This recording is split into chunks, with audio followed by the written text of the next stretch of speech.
ॐ सहनाववतु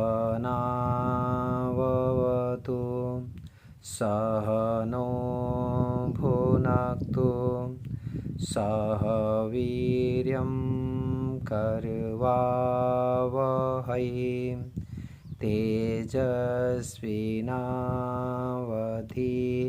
तेजस्विनावधीतमस्तु मा विद्विषावहै। ओम शांति शांति शांति। समादरणीय महान भाव पुजारी विज्ञा मातृशक्ति, इस समय हम ऋग्वेदादि भाष्य भूमिका के वेदोक्त धर्म विषय में चर्चा कर रहे हैं। यजुर्वेद के मंत्र व्रतेन दीक्षाम आपनोति दीक्षाया आपनोति दक्षिणाम दक्षिणा श्रद्धाम आपनोति श्रद्धया सत्यम आप्यते, इस मंत्र के आधार पर हम विचार कर रहे थे।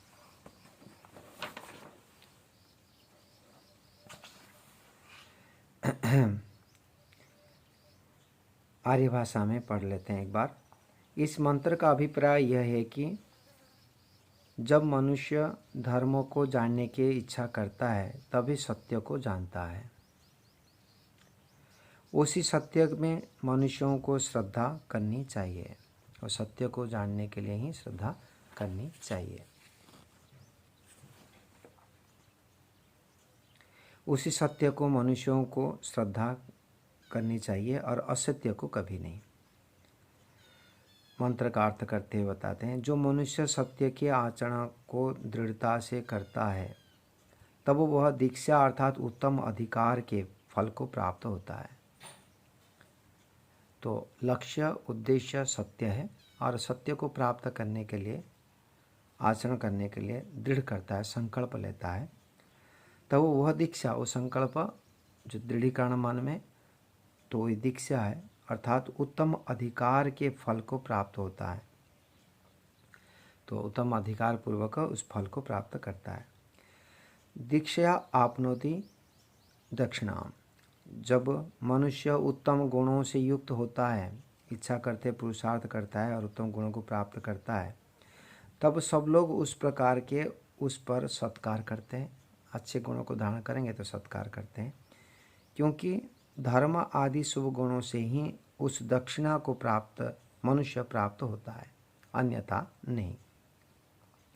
जब ब्रह्मचर्य आदि सत्यव्रतों को अपना और दूसरे मनुष्यों को अत्यंत सत्कार होता है तब उसी में दृढ़ विश्वास भी बनता है। जब लोगों ने समर्थन करने लगे, उत्साह बढ़ाने लगे, तब हमारे उसमें विश्वास हो जाता है, क्योंकि सत्य धर्म का आचरण ही मनुष्यों का सत्कार कराने वाला होता है। जब भी हम सत्याचरण करेंगे तभी हमको लोग मान्य करेंगे, सत्कार करेंगे।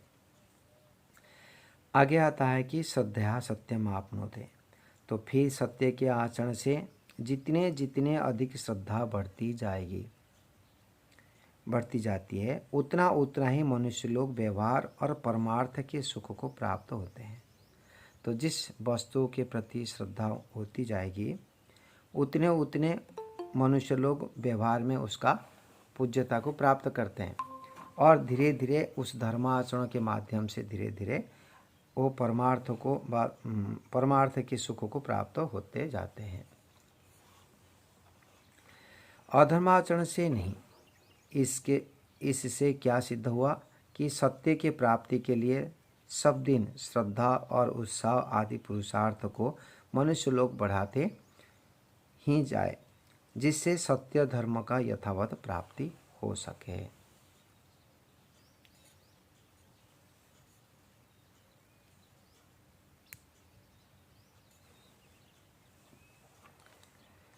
तो इसमें हमको सार रूप में क्या समझ में आया कि मुख्य रूप में हमको ये देखना है कि जो भी एक संकल्प करते हैं तो उसके आगे आगे बढ़कर कल्याण दिशा में कैसे हम प्राप्त कर सकते हैं। यदि अंतिम ध्येय सत्य है, सत्य को जानना हमारा अंतिम ध्येय है, तो अंतिम सत्य को तक पहुंचने के लिए हमको 4 सीढ़ी क्रॉस करना पड़ता है। तो पहली सीढ़ी तो हो गया व्रत, संकल्प, जिसमें जो व्रत संकल्प को, प्रतिज्ञा को ये कहते हैं व्रत, जो जिसको दृढ़ निश्चय किया जाता है। तो किसी भी लक्ष्य को प्राप्त करने के लिए, उसको पालन करने के लिए पहले तो हमको संकल्प करना पड़ता है, और संकल्प में चलने के लिए हमको, जैसे कहते हैं ना, तलवार की धार ऊपर चलना होता है। तो अपने संकल्प को दृढ़तापूर्वक आचरण करने के लिए हमको उसमें जितने भी कठिनाई आए, जितनी भी समस्या करना पड़े, उसको उसके ऊपर में चलना पड़ता है। क्षुरस्य धाराः, इस प्रकार से हमारे शास्त्रों में भी कई बार बता चुका है। कोई भी कार्य, कोई नौकरी करता है, व्यापार करता है, कि कोई खाना भी बनाता है, कि घर के झाड़ू लगाते हैं, जो भी धार्मिक कार्य को हम करते हैं, उस धार्मिक कार्य में, जिस कार्य में जितने अधिक मेहनत कर पाते हैं, पुरुषार्थ करते हैं, व द्वंद्वों को सहन करते हैं, कठिनाई को सहन करते हैं, उतने निखार होता है और उस कार्य की सफलता की ओर जाता है। तो ये व्रत के दृढ़ता पर चलना होता है।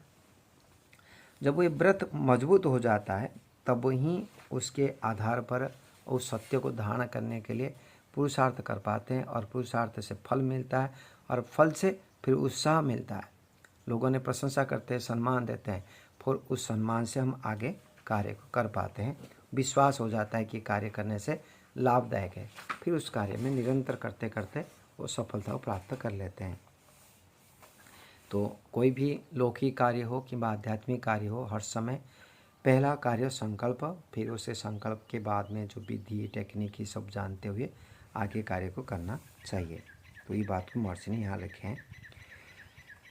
आगे मंत्र का लेते हैं।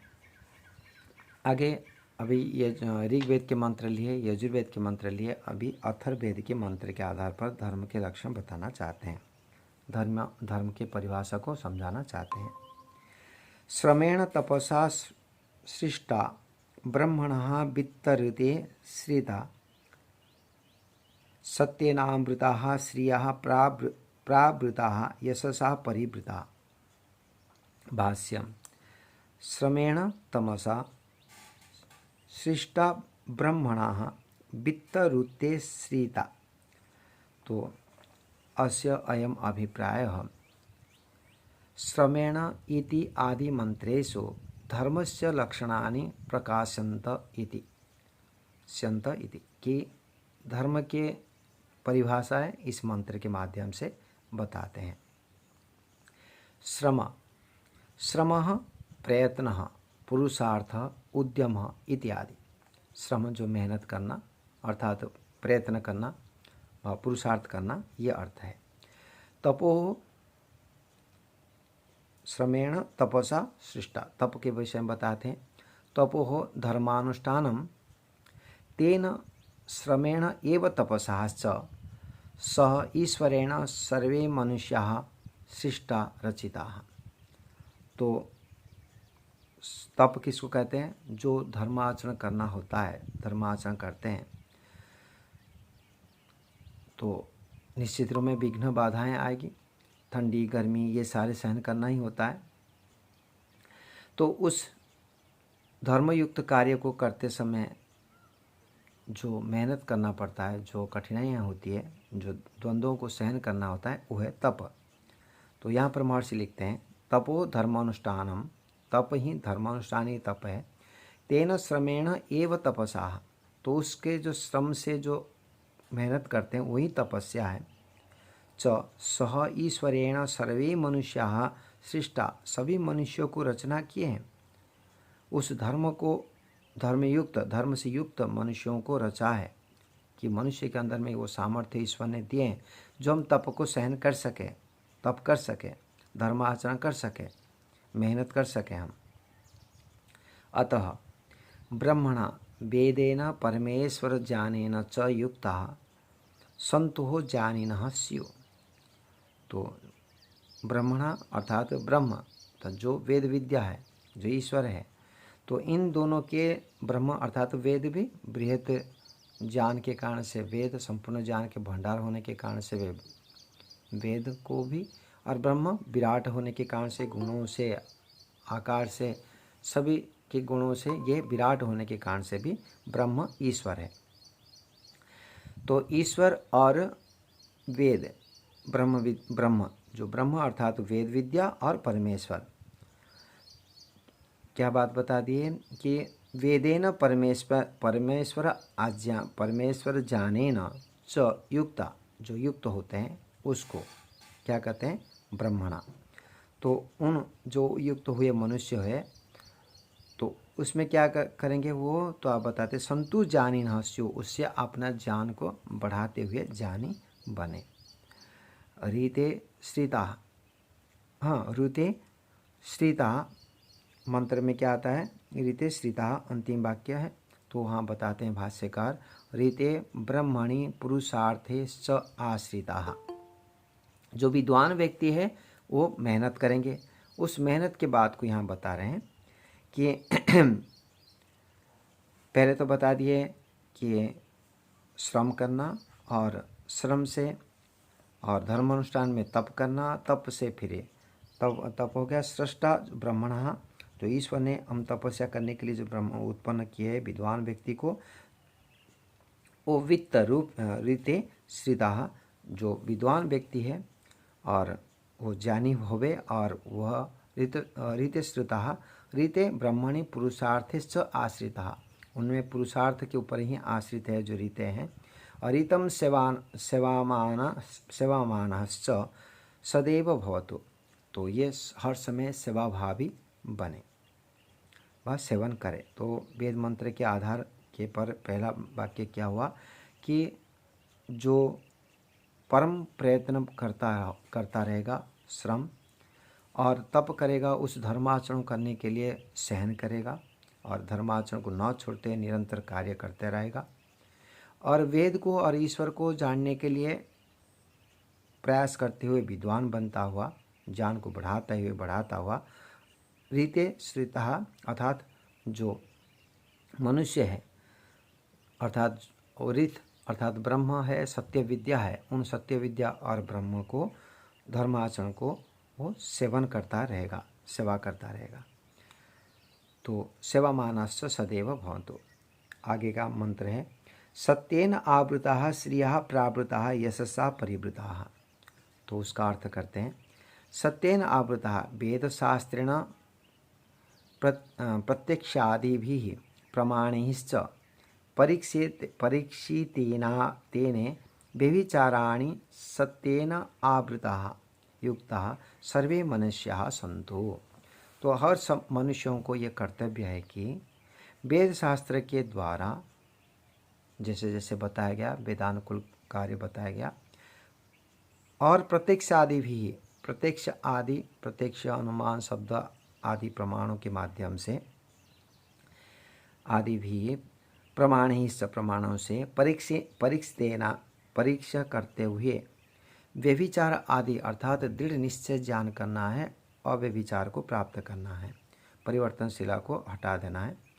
सत्येन आवृत, सत्य की आवृत्ति से युक्त होते हुए सभी मनुष्य ऐसे कार्य को करते रहे। श्रियः प्रावृता यशसः परिवृता। तो श्रिया प्रावृता अर्थ करते हैं, श्रिया अर्थात शुभ आचरणोज्ज्वलया चक्रवर्ती राज्य सेवमानया प्रकृष्टया लक्ष्य आवृता युक्ता परम प्रयत्नेन भवन्तु। और वो कैसे होना चाहिए कि जो श्रेय है, श्रेय किसको कहते हैं?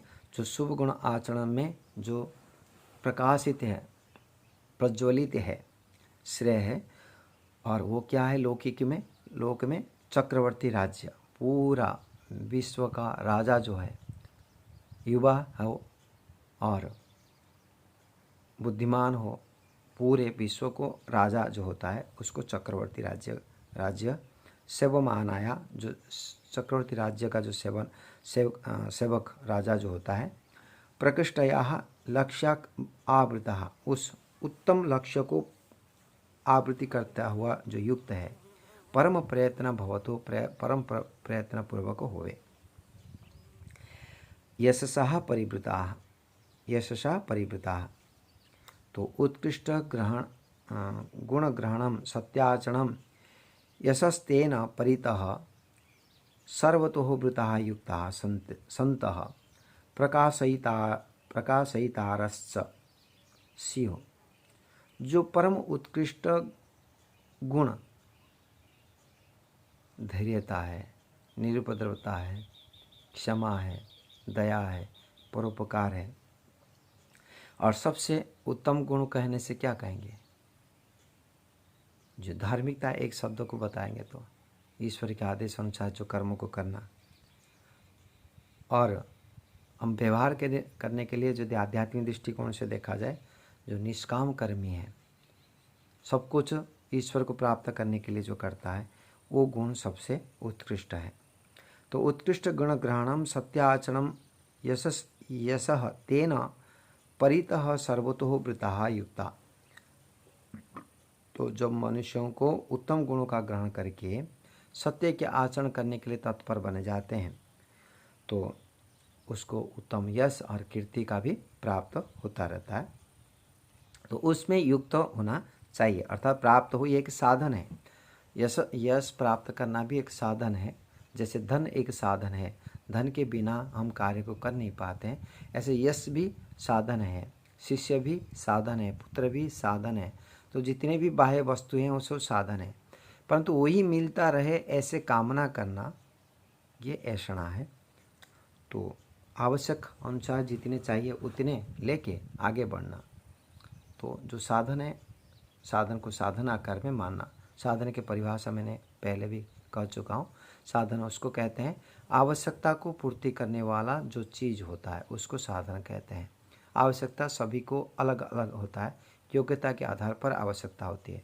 नेसेसिटीज को परिवर्तन करना लग्जूरियस का साधन नहीं है। तो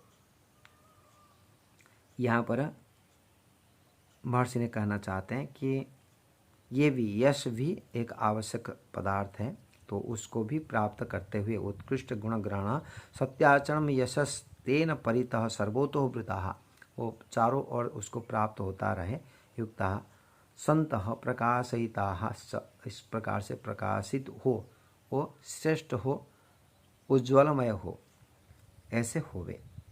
भाषार्थ करते हैं इस मंत्र का। श्रमेण तपसा सृष्टा ब्रह्मणा वित्तरिते श्रीता सत्यनामृतः श्रियः प्रावृता यशसा परिवृता। इस मंत्र के अभिप्राय यह है कि यह सिद्ध होता है कि सब मनुष्यों को श्रमेण इत्यादि धर्म से लक्षणों का ग्रहण अवश्य करना चाहिए। जो जो इस मंत्र में कहा गया, इन धर्म का ग्रहण अवश्य हमको कर लेना चाहिए। शिव फिर क्योंकि ईश्वर ने श्रम अर्थात जो परम प्रयत्न करना, ईश्वर ने जो प्रेम प्रयत्न करना और जो धर्म का आचरण करना है, उसी धर्म से युक्त मनुष्यों को रचा है। उस कारण से ब्रह्म जो वेद विद्या और परमेश्वर के ज्ञान से युक्त होके सब मनुष्य अपने अपने ज्ञान को बढ़ावे। सब मनुष्यों रीत जो ब्रह्म सत्य विद्या और धर्माचरण इत्यादि शुभ गुणों का सेवन करें। तो कुछ ईश्वर के संबंधित यहाँ आर्य भाषा में बताया गया और कुछ आदेशात्मक परामर्शात्मक धर्म का शिक्षा देते हैं। पहले बताया कि क्योंकि ईश्वर ने, क्यों हम अवश्य आचरण करें, धर्म के लक्षण को आचरण करें, तो ईश्वर के लक्षण को देते हुए बताया क्योंकि ईश्वर श्रम करते हैं, हम भी श्रम करें, ये बात को रखें। तो परम प्रयत्न करना, तो ईश्वर परम प्रयत्न करते हैं। कैसे प्रयत्न करते हैं, उनके कर्म क्या है? सृष्टि की रचना करना, पालन करना और आवश्यक अनुसार प्रलय करना, जीवात्मा कर्मों को फल देना, वेदों की रचना करना, इतने कर्म है मुख्य रूप में। तो इसमें संक्षेप में तो ये बता दिए, एक एक चीज़ को समझेंगे तो विराट पुरुषार्थ है। कितने जीवात्मा है नहीं पता, हमको नहीं पता, ईश्वर को पता। एक एक जीवात्मा के प्रत्येक कर्म को देखना, उनको आवश्यक अनुसार साधन देना अन्याय न करते हुए सारी चीज़ों को देना, एक साथ अनंत जीवात्मा हमारे दृष्टि से, उन जीवात्मा का कर्म को फल देना और उन कर्मों को जानना। हमारे घर में 2 बच्चे होते हैं कि भाई का आचार्य 5-6 ब्रह्मचारी को संभालना चाहता है, वो कौन क्या करता है नहीं जानते, जानना कठिनाई हो जाती है, इसलिए बिगाड़ापन शुरू हो जाता है, एक दूसरे की कम्युनिकेशन नहीं हो पाती है। परंतु परमपिता परमात्मा ऐसे हैं जो मन के विचार को भी जानने वाले, दृढ़तापूर्वक जानने वाले, और एक साथ जानते हैं और उसी आधार पर तत्काल प्रेरणा देना और तत्काल उसको सुधार करने के प्रयास करना और योग्यता के आधार पर उनको सहयोग करना। तो इतने बड़ा पुरुषार्थ करते हैं तो हम भी परम पुरुषार्थी बने। तो जो परम प्रयत्न करता है ईश्वर, वैसे भी हम भी प्रयत्नशील बने। जो मैं सत्य के ग्रहण करूंगा ये निश्चित हो गया, मैं सत्यग्राही बनूंगा, तो वो हमको सत्य के ग्रहण करने के लिए तत्पर बने रहना चाहिए। उसके लिए परम पुरुषार्थ करना चाहिए। जो तीनों काल के सत्य उसको ही जानूंगा, ऐसे जान में रखना चाहिए। तो इसको कहते हैं परम प्रयत्न करना। और तपह, जो धर्म का आचरण करना है उसी धर्म से युक्त मनुष्यों को रचा है। उस कारण से परमपिता परमात्मा हमको प्रेरणा देते हैं कि हम धर्म आचरण करें, और उस धर्म आचरण को करना है तो उसी धर्म से युक्त मनुष्यों को, जो धर्म से युक्त हो सकते हैं, उस प्रकार मनुष्यों को रचे हैं। तो इससे क्या प्रेरणा मिला कि हम स्वयं धर्म आचरण करें और हमारे अधीन जो व्यक्ति हैं तो उन व्यक्तियों को धर्म आचरण सिखावे, उनको निर्माण करे, उनको रचना करे, वो मनुष्य बने, विचारशील बने, धार्मिक बने। तो यहाँ पर तप का अर्थ बताते हैं स्वयं नहीं, स्वयं का अतिरिक्त अन्य को भी। तो जो धर्म का आचरण करना है ईश्वर भी करता है, और उसी धर्म के युक्त मनुष्यों को रचा है। उसी कारण से, इस ईश्वर के इन दोनों कारणों से ब्रह्मणा, ब्रह्म जो वेद विद्या और परमेश्वर के ज्ञान से युक्त हो कि सब मनुष्य अपने अपने ज्ञान को बढ़ावे। तो वेद विद्या और परमेश्वर के ज्ञान से युक्त होके हम सभी मनुष्य अपने ज्ञान को बढ़ाना चाहिए, ये धर्म का लक्षण है। ऐसे धर्म आचरण करना चाहिए। और आगे बताते हैं रीते श्रीताहा, सब मनुष्य रीत जो ब्रह्म और सत्य विद्या, सत्य ज्ञान को भी रीत कहते हैं ना, रीतम च सत्यम च हम पढ़ते हैं, और ब्रह्म और सत्य विद्या और धर्माचरण इत्यादि शुभ गुणों का सेवन करे। तो गुणों को सेवन करने के लिए कौन नहीं चाहता, सभी हम चाहते हैं कि मान बने, हमको प्रशंसा मिले, गुणों को धारण कर सके। परंतु विचार करें इन गुणों को धारण हम कितने कर पाते हैं जन्म से मृत्यु तक, और कैसे संभव होता है गुणों को धारण करना। अपने जीवन में जो देखे 15 साल 20 साल पहले जो गुण हमारे पास था कि जो दोष था, यदि हम दूर किए हैं कि नहीं, ये परीक्षण करें पहले। तो फिर कोई गुण था उसको हमने अवहेलित हो करते हुए वो हम परिवर्तन कर चुके हैं, गुणों को बदल में दोषों को भी धारण कर चुके हैं। जो मैं पहले प्रसन्न रहता था आज प्रसन्नता इतनी नहीं है। जो मैं रात्रि के दिनचर्या नियमित घर के दिनचर्या करता था वो दिनचर्या ठीक नहीं है। जो मेरे बोलने की धैर्यता थी आज धैर्यता नहीं है। विचार में जो शांति थी वो विचार में शांति नहीं है। ऐसे ऐसे अनेक विचार आ सकते हैं। उन विचारों को समझना और उन विचार को समझते हुए देखना कि हमारा प्रगति हुई, गुणों को धारण कर पाए कि नहीं कर पाए, कि बात गुणों को छोड़ते दोषों को ही चला रहे हैं, बढ़ा रहे हैं। एक दिशा। दूसरी दिशा की जो गलती थी ईश्वर की कृपा से, गुरुजनों की कृपा से हम नियमित यज्ञ करना प्रारंभ किया, उपासना करना प्रारंभ किया, दिनचर्या नियमित कर रहा हूँ। ऐसे ऐसे जो गुण है उसको भी देखा जाए और फिर इसमें उन गुणों को धारण करने के लिए क्या तरीका रही। जो व्रत मैंने किया उस व्रत को आचरण करने के लिए मुझे क्या आलंबन, क्या तरीका किया, किस विधि से मैंने किया, तो आपको स्पष्ट हो जाएगा कि गुणों को धारण कैसे करना होता है। कोई भी गुणों को धारण करने के लिए एकमात्र उपाय होता है कि इसको पहले संकल्प करना है कि मुझे इस गुण को धारण करना है। फिर उन गुणों को धारण करने से लाभ क्या है उसको बार बार विचार करना है, बार बार सुनना है, बार बार लिखना है, किसी को बताना है। ऐसे करते हुए उसका संस्कार को ढेरे मात्र बनाना होता है, श्रवण मनन निधिध्यासन के माध्यम से। और उस गुणों को धारण न करने से हानि क्या है उसको भी विचार करना होता है, उसको भी बार बार आवृत्ति करना होता है, पढ़ना होता है। इन दोनों कार्य करने के पश्चात भी जब हमने उस दोष गुणों को धारण करना व दोषों को छोड़ने के लिए संकल्प कर लिए और उसको छोड़ने व ग्रहण करने के लिए संकल्प के बाद में हम कभी टूट जाता है, तब दंडित नहीं होते हैं, दंड नहीं लेते हैं, तब भी वो दोष दूर नहीं होता और गुण धारण नहीं कर पाते, क्योंकि दंड के बिना कोई सुधार नहीं सकते। तो भय भी होना चाहिए, दंड होना चाहिए। स्वयं दंड ले, गुरुजी से दंड ले, माता पिता से दंड ले, पति पत्नी से, पति से, मतलब दंड के विधान भी होना चाहिए। इसका मतलब क्या हुआ, संकल्प करना है उन व्यक्तियों के सामने, फिर लाभ हानि को समझना है और उसके बिना हम दंडित होना है। ऐसे करेंगे, करते रहेंगे तब ही दोषों को दूर कर सकते हैं, गुणों को धारण कर सकते हैं। नहीं तो क्या होता है, समय जा रहा है, समय की भी अपेक्षा नहीं किया है, समय की चक्का तो घूम रहा है और उस नदी से हम बहते जा रहे हैं, कहाँ पर पहुँचेंगे कोई पता नहीं, परंतु ईश्वर जानता है हमारे गति किस प्रकार से दे रहा है। जो अवसर दिया है उन अवसरों को यदि खो लेते हैं, वो अवसर तो देने वाला नहीं है, अवसर भी एक साधन है। तो उन साधन को जो जिस समय के लिए दिया गया, उन साधनों को हम प्रयोग नहीं किए, जो विचार करने की शक्ति दिया गया, जो वेद दिया गया, ज्ञान दिया गया, उन ज्ञानों को यदि हम सदुपयोग नहीं किए तो उसको तो छीन की ही ले लेंगे। यही सिद्धांत है ईश्वर की भी। तो इसलिए हम प्रयास करना चाहिए कि अवसरों का न खोते हुए गुणों को धारण करने के लिए तत्पर रहेंगे। एक गुण हो, कम से कम पर्वों के दिन में किंवा जन्मदिन में किंवा विशेष यज्ञ करते हुए किसी भी दिन में आप एक दृढ़ मजबूत संकल्प लेना चाहिए कि मैं एक गुण को 1 साल के लिए यह आचरण करने के लिए पूर्ण प्रयास करूँगा। तो धीरे धीरे उस एक गुण को धारण करते ही अनेक गुण धारण हो जाता है।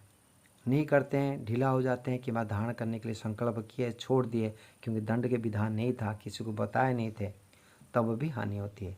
तो एक आदर्श गुरु किंवा आदर्श हितैषी मानते हुए किसी को भी वो आपके व्रतों को घोषणा करना भी अनिवार्य होता है। घोषणा करना और उसके संबंधित जानकारियों को लेना, पढ़ना, लिखना, तब जाके ये हो पाता है। तो महर्षि यहाँ पर कहते हैं, परम प्रयत्न करना और धर्म आचरण करता है, उसी धर्मयुक्त मनुष्यों को रचा है ईश्वर ने। और ब्रह्म जो वेद विद्या परमेश्वर के ज्ञान से युक्त होकर सब मनुष्य अपने अपने ज्ञान को बढ़ावे। सब मनुष्य रीत जो ब्रह्म और सत्य विद्या और धर्माचरण इत्यादि शुभ गुणों का सेवन करे। सेवन कर मतलब आचरण करे। ये मंत्र के अर्थ को पूरा किए 8वां मंत्र का। 9वां मंत्र जो है अथर्ववेद के, सत्येन आवृता श्रियः प्रावृता यशसा परिवृता। इसका अर्थ करते हैं, जो मनुष्य प्रत्यक्ष आदि प्रमाणों से सत्य की परीक्षा करके सत्य का आचरण से युक्त हो। श्रियः प्रावृता, ये समझ में आ गई। प्रत्यक्ष, अनुमान, शब्द, प्रमाण से सिद्ध हो गए। दोबारा संशय उठाना मूर्खता है। हम मान लिए, विचार कर लिए ईश्वर है, ईश्वर सर्वद्रष्टा है, कभी भी संशय नहीं उठाएंगे। जो मानने से पहले संशय उठा, पक्का कर लो, परंतु पक्का हो गई, दृढ़ हो गया, दोबारा संशय उठाना उचित नहीं है। तो इसलिए प्रत्यक्ष आदि प्रमाणों से परीक्षण करो, तो और सत्य की परीक्षा करके सत्य का आचरण से युक्त हो, तो उसी को ही आवृत्ति करेंगे। जो ये प्रमाण से सिद्ध है तो ये मेरे लिए ग्राह्य है। श्रिया प्रावृता, जो मनुष्य लोगों तुम शुभ गुणों से प्रकाशित होके चक्रवर्ती राज्य आदि ऐश्वर्य से सिद्ध करके अति श्रेष्ठ लक्ष्मी से युक्त होके शुभारूप श्री को सिद्ध करके उसको चारों ओर पहित के शोभित हो। तो हम इस श्री को व श्रेष्ठता को, इस शुभ गुणों को, ऐश्वर्य उत्तम गुण, उत्तम साधन, तो इन ऐश्वर्य को धारण करते हुए शोभित हो, ये भी धर्म ही है। सब मनुष्यों को उत्तम गुणों से गुणों का ग्रहण करके सत्य का आचरण और यश अर्थात उत्तम कीर्ति से युक्त होना चाहिए। तो प्रायतः क्या होता है, हम उत्तम गुणों को धारण करने के लिए प्रयास करते हैं, थोड़े से उत्तम गुण प्राप्त होते ही अभिमान उभर जाता है। उसको हमने लोगों के सामने घोषित करना चाहते हैं, बताना चाहते हैं बार बार, ये कर लिया मैंने, मैं यज्ञ करता हूँ डेली, मैं भजन गाता हूँ डेली, मैं सत्संग में जाता हूँ डेली। तो गुण धारण नहीं हो पा रही है इसमें। किस कारण से बताना चाहते हैं, हमारे आचरण ही उनको बता दे। वो पूछा था आपको कि कितने बार यज्ञ करते हैं, क्या करते हैं। हमारे अपने बहादुरी दिखाना चाहते हैं, क्योंकि हम चाहते हैं कि हम, भावना खराब नहीं है, पर हम चाहते हैं कि एक परिवर्तन हो जाए, कि ऐसे कामना रहता है। भावना सही है, परंतु ये जो अभिमान प्रकट होता है वहाँ यथार्थ से अभाव होता है। ईश्वर के अस्तित्व से, ईश्वर को सर्वत्व स्वामी का मानना अभाव हो जाता है। तो इसलिए श्री इसको नहीं कहेंगे। श्री कहते हैं जो उत्तम गुण को धारण करते हैं, साधन को धारण करते हैं, सदुपयोग करते हैं, धैर्यतापूर्वक कार्य को करते हैं, ये श्री है। तो उस श्री से प्रभावित होते ही हैं। 50 आप बोलेंगे, आप देखे होंगे परिवारों में भी हम देखते हैं, तो कई परिवारों में ऐसे होता है कि नियमित यज्ञ भी होता है और नियमित ध्यान भी करते हैं, परंतु हमारे व्यवहार अनेक व्यक्ति के ऊपर में प्रभाव पड़ता नहीं। तो पढ़ने का न पढ़ने का कारण अनेक हो सकता है, परंतु एक ये भी कारण होता है कि हम हमारे आचरण को, एक दो आचरण को ही लेते हुए हम सर्वगुण संपन्न समझ लेते हैं, श्रेष्ठ समझ लेते हैं। और सभी व्यक्तियों के अंदर में कुछ ना कुछ गुण होता है, तो उन गुणों को हम देखते हुए अपने दोषों को देखते दूर करने के प्रयास करते रहेंगे। और जो हमारे अनुयायी है, जो हमारे प्रति श्रद्धा रखते हैं, जो हमारे बातों को सुनना चाहते हैं, उनको हम बताएं।